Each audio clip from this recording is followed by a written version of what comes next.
months, even years, of emotional pleas from September 11th first responders and their supporters. 9/11 first responder John Field and activist Jon Stewart were back on the Hill today for their climactic vote, which still has to pass Mitch McConnell's Senate after it gets past the House.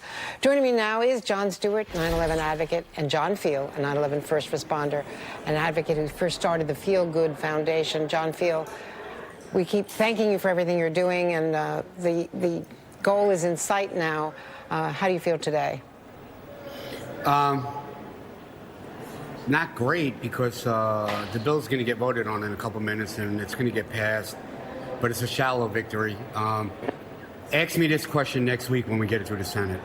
Yeah, it's hard to celebrate when people are sick and dying. I've seen so much pain and suffering over the last 15 years.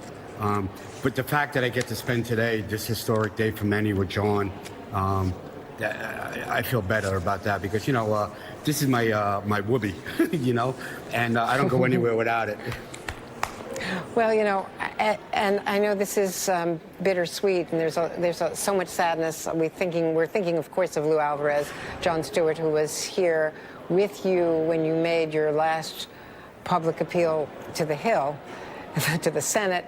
Let's talk about Lou Alvarez and what we've lost here, as he represents so many.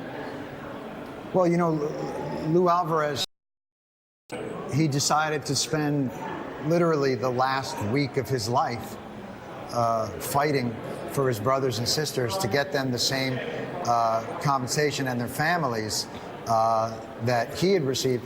And it doesn't, you know, the thing to remember about this is it doesn't alleviate the pain and suffering that they go through. It just takes away that extra burdensome layer on the families that never should have been there in the first place. So it is in no way a panacea. It doesn't alleviate anything. But, you know, Lou was down here because he wanted his legacy in his final days to be that he went down swinging. You know, that's what a lot of these men and women are like. They are people that are drawn to service. And even in their final days, they continue that mission because they want to see the job done. And, you know, John Field has given 15 years of his life, half a foot and his kidney, to this cause. And it's in sight, but it's not done. And I don't think any of us feel comforted. We just want to make sure we have a deadline. The Senate Majority Leader said to them personally, this would be done by the August recess. That's August 2nd. So we're going to hold him to that word. It has to be done by August 2nd. It has to be fully funded. And then everyone can exhale and go home. And, you know, Jon Stewart, this is basically a rounding error on the budget. It's so incredible that for 18 years, John Field and you and others, you know, Carolyn Maloney, who's been heroic from the Hill, and we're expecting her momentarily. She was called back to the floor, I guess, when this vote was delayed. Yeah.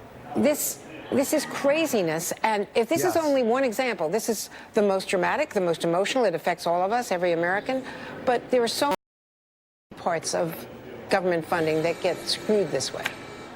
Well, we were on the, you know, even watching the debate for the bill. You know, this has a $10.2 billion over 10 years CBO score. It's a ridiculous amount of money, obviously, on a personal sense, but in a governmental sense, it's nothing. Yet they're still arguing about this pay for, and this is either necessary or it's not, and it's necessary. And to watch a group of individuals running $1 trillion deficit who are throwing tens of billions of dollars at various bailouts at their whim, talk about this bill with fiscal concern over this 10-year period. I was saying to these guys, it's like watching Joey Chestnut bang down 70 hot dogs on July 4th and then turn down a Coke because he's going to have a tab because he's watching his figure. It's nonsense, and it has to stop. John Field, you know, this has been you've been a reluctant witness to all of this and participant in our government at work or not at work. Yeah. And what message do you draw from all of this? I mean, I remember you testifying, I think you'd been to more than 181 funerals. Yeah. Well, Louis was 182, and you know, my job, not only as an advocate and a pain in the butt to Congress over the last 15 years, I'm more of an historian now. and I've documented everything. And when that book comes out, there's going to be a lot of shots fired at those in the Senate and those in Congress who failed miserably in protecting yesterday's heroes. They had a moral obligation, and many of them failed. And let's people today were talking about, well, we had 300 plus co-sponsors. We had 290 in 2015.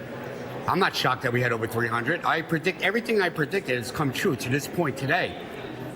But let's talk about the 100 co-sponsors that aren't, 100 members that aren't. Let's talk about the 27 members in the Senate that aren't on the bill. Let's talk about those who next week, when we hit the Senate, are going to get on board. Well, we're going to make their lives miserable. We're not done fighting, but we want to put our swords away. We want to pick up our rakes and go home and farm. We want to exhale. We want to get rid of D.C. We want to get them out of our system. We want to be left alone. And if Mitch McConnell or anybody in the Senate plays games, then myself, my team, Jon Stewart, we come back and we make their lives miserable. That's what we do. And we're not going to apologize for that. They work for us. I said it yesterday. They're small business owners. Mitch McConnell's in charge of 99 people, and the Speaker's in charge of 434 people. They work for the American people. They work for us. And we're going to get the bang for the buck and make them work for us. Jon Stewart, just finally, what is your message to Mitch McConnell? Lou Alvarez gave him his shield. Yeah, wow. Keep your word. Your word was this passes unattached as a standalone bill, fully funded, no questions anymore. The program works. It's being administrated remarkably well. It's faithful to the statute. It's fair to the claimants, and it's respectful to the taxpayers. There's no fraud. There's no abuse. It's giving relief to those that need it the most. This is like John has plowed the field. Everything's been done. The letter's been written. It's been put in an envelope. The stamp is on it. All the Senate has to do is mail the letter. That's all we're asking them to do. And they should do it by August 2nd, and let's be done with this. Keep your word. Keep your word. That's the byword. Thank you very much. Jon Stewart, Thanks. John Field, thank you.